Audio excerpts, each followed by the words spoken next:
কিন্তু সমস্যা হয়েছে নতুনরা যে আসবে তারা আসলে এই জন্য হয়তো আসতে ভয় পায় যে আমি যে ফিল্মে যাব, হোয়াট আই উইল গেট, আমি ফিল্ম থেকে কী পাবো। সর্ব ধরনের ক্যারেক্টার করার মতো কোনো আর্টিস্ট এখন নেই আমাদের এখানে। আমি যখন সিনেমা হলে যাই আমি এন্টারটেইনের জন্য যাই। আমি যতক্ষণ থাকবো এটা আনন্দ ফুর্তি করবো, ওই সময় আমার বউ বাচ্চা পৃথিবীর কোনো কিছু চিন্তা করবো না। আজকেও আমরা আমাদের এফডিসির এমডির সাথে কথা বলেছি, আপনি ফিল্মকে নিয়ে যতই কিছুই চিন্তা করেন না কেন, আনটিল আনলেস যতক্ষণ পর্যন্ত আপনার সিনেমা হল না হবে এবং নতুন শিল্পীদের আগমন না ঘটবে ততক্ষণ পর্যন্ত আমি মনে করি যে ফিল্মের উত্তরণের কোনো সুযোগ নেই। বিকজ আপনি দেখেন এখন নতুনদের কোনো আগমন নেই। আপনি যদি গত 2-4-5 বছরে আপনি আমাকে দেখাতে পারবেন না যে নতুন 5টি ছেলে এসছে, নতুন 5টি মেয়ে এসছে। এখন যদি একটি ছবি করতে যান, একটু আগে আমরা কথা বলছিলাম, সর্ব ধরনের ক্যারেক্টার করার মতো কোনো আর্টিস্ট এখন নেই আমাদের এখানে। আপনি যদি একজন বাবার কথা চিন্তা করেন ফিল্মে, নেই। একজন মায়ের কথা যদি চিন্তা করেন, নেই। একজন টপ ক্লাস ভিলেনের কথা যদি চিন্তা করেন, নেই। বিকজ যারা ছিল তার জায়গাটা পূরণ করার জন্য আরেকজনকে দরকার আছে, কিন্তু আমরা সেটা তৈরি করতে পারিনি, এটা আমাদের অক্ষমতা।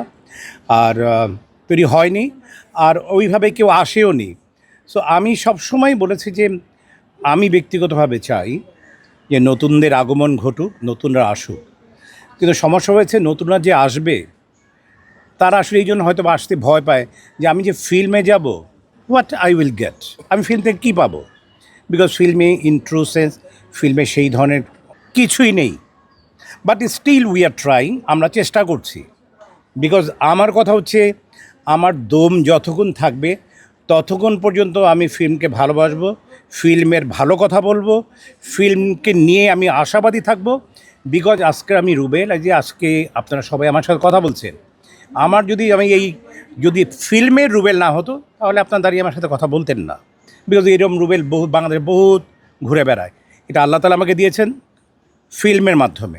সো ফিল্মের আমার রন্ধ্রে রন্ধ্রে ফিল্ম। সো ফিল্মকে আমি ভালোবাসি, ফিল্মের প্রতি আমার ভালোবাসা আছে। তো আমি চাই যে ফিল্মের উন্নয়নের জন্য যা যা করণীয় দরকার তা করা উচিত। আমি আজকে এমডি সাথে কথা বলে এসেছি, এমডি সাহেবের সাথে কথা বলে এসেছি, এবং ওনাকেও আমি কিছু প্রস্তাবনা দিয়ে এসেছি যে এই করলে পর আমরা এখনও হয়তোবা ফিল্মের সুদিন ফিরিয়ে আনা সম্ভব। আর আপনি যেটা কথা বলেছেন যে এখন একটা ট্রেন্ড হয়ে গেছে এরকম, শুধু 2 ঈদের ছবি চলবে, আমরা সেটার বাইরে যেতে পারছি না। এটার বাইরে যাবার জন্য আমি আগেও বলেছি, আজকে আবারও বলে যাই, এটাকে আনডাউটলি সরকারি পৃষ্ঠপোষকতার প্রয়োজন আছে।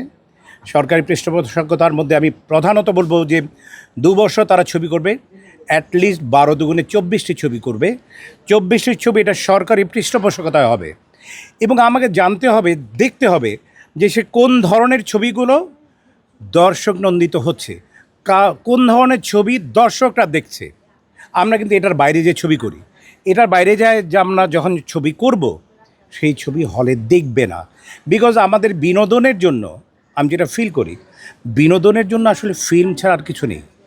কারণ আমি সিনেমা হলে যে যদি আমার অনেক চিন্তা করতে হয়, অনেক দুঃখের কথা ভাবতে হয়, আবার বাসায় সারাদিন দুঃখ, রাস্তায় দুঃখ, অফিসের দুঃখ, এখানে টেনশন, বাসার টেনশন, কাজের টেনশন, সিনেমা হলে যেও সেই টেনশন গালে হাত দিয়ে বসে থাকলাম। সো আমি মনে করি ইট মেক্স প্রবলেম। আমি ব্যক্তিগতভাবে, এটা আমার অভিমত, আমি কারো কথা বলছি না। ওয়ালটন এখন দেশের সীমানা পেরিয়ে পৌঁছে গিয়েছে 50টিরও বেশি দেশে। ওয়ালটন, ঘরে ঘরে বিশ্বজুড়ে। আমি যখন সিনেমা হলে যাই আমি এন্টারটেইনের জন্য যাই। আমি যতক্ষণ থাকবো এটা আনন্দ ফুর্তি করব, ওই সময় আমার বউ বাচ্চা পৃথিবীর কোনো কিছু চিন্তা করব না। সেই ধরনের এইখানে যারা ভিউয়ার্স যারা আছেন, আমি মনে করি যে যারা ছবি দেখতে যান আমার সাথে, আমার মনে হয় যে 70-80% মিলবে যে তারা এন্টারটেইনের জন্যই ফিল্ম দেখতে যান। তো সেইখানে এন্টারটেনমেন্ট যদি আমি না পাই, সেই ফিল্মে চিন্তা করা চলবে না। তার জন্যে আমি বলেছি যে আপনি যদি 12টা থেকে 24টা ছবি করেন, সেখান থেকে বাংলাদেশ থেকে আপনি খুঁজে বের করতে হবে কারা এই ধরনের ছবি করেছে, কারা, যাদের ছবি দেখে জনগণ, তাদেরকে দিয়ে আপনি 2 বছর ছবি করেন, এবং তার পাশাপাশি আনডাউটলি আপনি মিনিমাম 200 থেকে 300 সিনেমা হল বা সিনেপ্লেক্স যেটাই হোক সেটা সরকারি পৃষ্ঠপোষকতায় হবে। তাহলে আমি গ্যারান্টি দিয়ে বলবো ইনশাআল্লাহ ফিল্মের সুদিন আসতে বাধ্য। ওয়ালটন এখন দেশের সীমানা পেরিয়ে পৌঁছে গিয়েছে 50টিরও বেশি দেশে। ওয়ালটন, ঘরে ঘরে বিশ্বজুড়ে।